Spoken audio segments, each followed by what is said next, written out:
Welcome back. Congressman Ron Paul didn't win the Republican presidential nomination, but he did raise millions and millions of dollars, and he did inspire a multitude of supporters across the country with his very blunt libertarian views.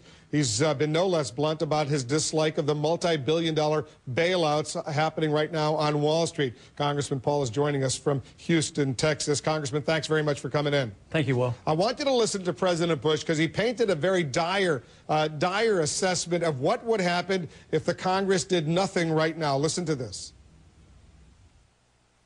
This is a big price tag because it's a big problem. The risk of doing nothing far outweighs the risk of the package. All right, so what do you say to the president who wants you and your fellow Republicans and Democrats to quickly pass this $700 billion bailout package?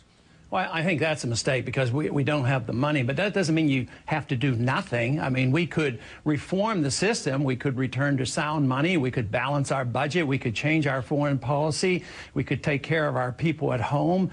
We could lower taxes. There's a lot of things that we can do. But the worst thing that we can do is perpetuate the bad policies that gave us this trouble in the first place. And that is that we no longer, over the last quite a few decades, believed in free market capitalism. Capital is supposed to come from savings. We're supposed to work hard and save. Matter of fact, the Chinese work hard right now and they save and they're buying up the world.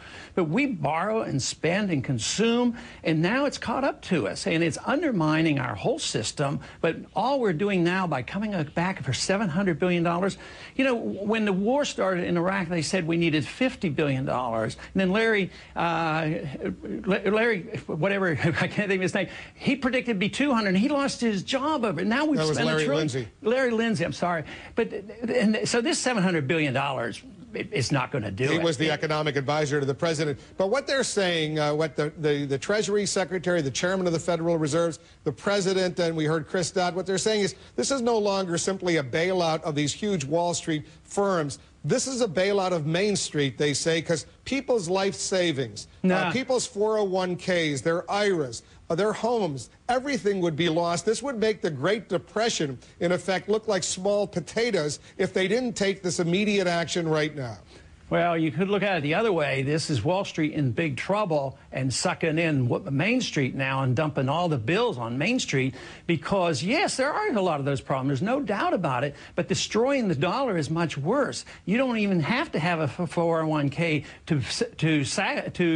to be injured by the devaluation and the destruction of the dollar. That's what we're dealing with. Sure, they should be frightened, but, boy, it's a lot different, a lot bigger than what they're talking about. And you can't solve the problem of inflation, which is the creation of money and credit out of thin air, by more money and credit out of thin air and not changing policy. We have to change basic policy.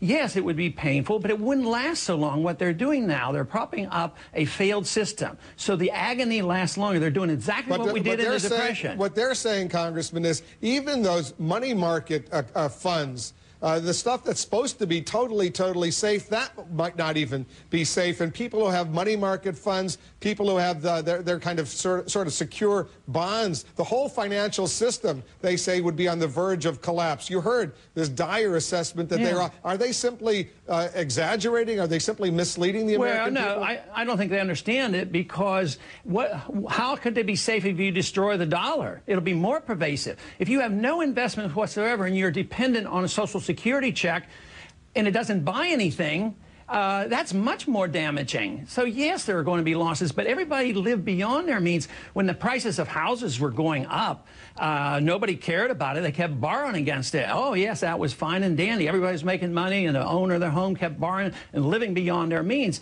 Now they have to live beneath their means. What the government is doing now is, and this new program is trying to prop up prices.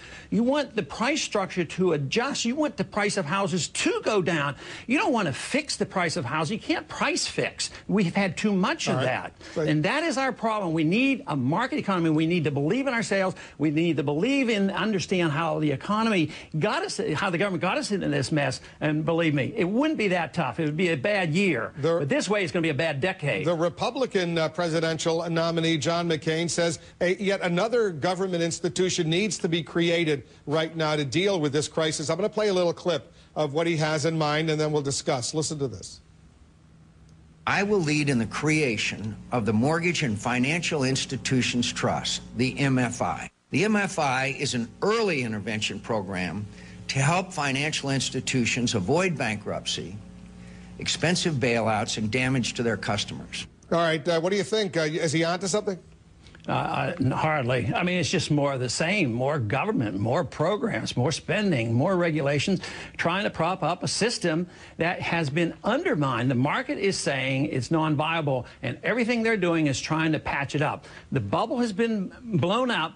It needs to deflate, and they won't allow it. So it's a contest between deflation and inflation. Everybody in Washington wants to inflate because it's painful to get off this dependency on perpetual deficit spending and inflation. So no, another program, another group of people to regulate and take up all these bad debts off Wall Street and dump them on Main Street. This means that the people who have lost on Wall Street wants to dump it on Main Street. So this isn't saving Main Street. This is sticking it to Main Street and sticking it to the taxpayer. Here's the criticism that Senator Obama leveled on Senator McCain. Listen to this.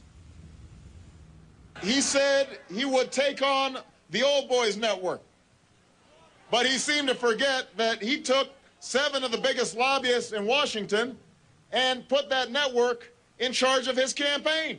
John McCain can't decide whether he's Barry Goldwater or Dennis Kucinich. You think Senator Obama has a better grasp of what's going on than Senator McCain? Well, he has a pretty good grasp on how to attack this politically and go after McCain, but he doesn't have any answer. He's not talking about the Federal Reserve System. He's not talking about balanced budgets. He's not talking about bringing troops home from Afghanistan.